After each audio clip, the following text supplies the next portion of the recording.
Felicia Bender, the practical numerologist, and we're talking about karmic numbers, specifically about karmic debt numbers. In numerology, there are karmic debts and karmic lessons. So we're focusing on the karmic debt numbers. What are they? How do you know if you have any in your numerology chart? And then what do they mean and how can you gain some understanding about how having one or more karmic debt numbers in your chart might influence you?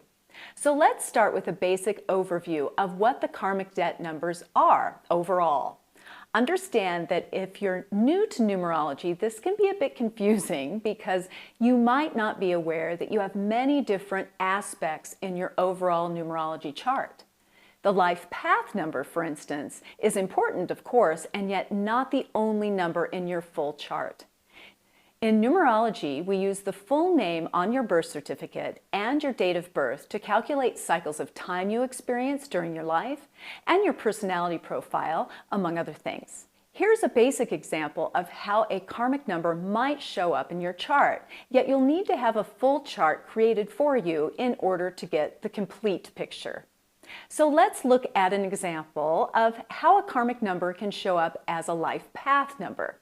To calculate the life path number, you add together the month, day, and year of birth.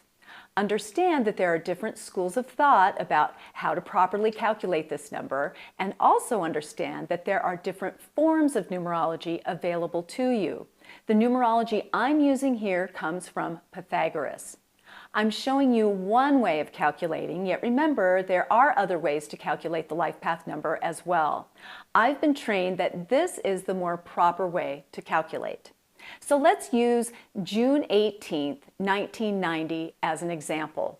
June is the 6th month of the year, and so it's a 6. The day is the 18th. In numerology, we're always reducing to a one-digit number. So 18 equals 1 plus 8 equals 9. The year is 1990, and so we add the numbers together with a simple addition problem like this. 1 plus 9 plus 9 plus 0, that equals 19. And then 1 plus 9 equals 10. Now this can get a little confusing, so you've got to keep reducing. So reduce again. 1 plus 0 equals 1. Now add the month, day, and year together. The month is 6 plus, the day is 9 plus, the year is 1. This equals 16, and 16 is a karmic number. It's indicated this way, 16/7.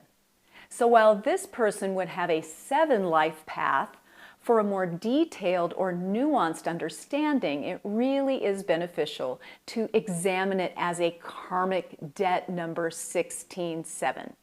So if you see the numbers 13/4, 14/5, 16/7, or 19/1 in your numerology chart, these are all karmic debt numbers. People usually, I've got to tell you, have a negative reaction when they see one or more of these numbers in a chart because they think that somehow they're being singled out as bad or being unfairly punished. And this just isn't true. You simply are paying back a debt, kind of like paying down the balance on your credit card. So here's how you might look at it. In general, our charts indicate karma. One could easily look at every numerology chart and extract certain levels of karma being played out. The same with astrology and other esoteric tools. Yet when the karmic numbers show up, they give a specific indicator that there have been infractions in a past life. So if you know what these infractions were, this knowledge can be amazingly powerful. This is a way to understand why you might have intensified issues in certain key areas. This is also a way to appreciate even more so if you've paid your debt. Meaning when you can say something like, oh, wow, I used to have a lot of problems in this arena, and yet I don't anymore. I've really come to terms with that aspect of my life or my behavior. So if numerology resonates with you, knowing that you're paying off a specific karmic debt can hold out a way to embrace the difficulties you've experienced and perhaps continue to experience, And knowing the key elements to your karmic debt offers specific points of reference for you as you continue to work with the issue successfully and continue to balance your karma. Remember that karmic debt numbers are different than karmic lesson numbers. See the videos on the karmic debt numbers 13/4, 14/5, 16/7, and 19/1 for information about what each of these numbers means and what challenges and gifts they offer you.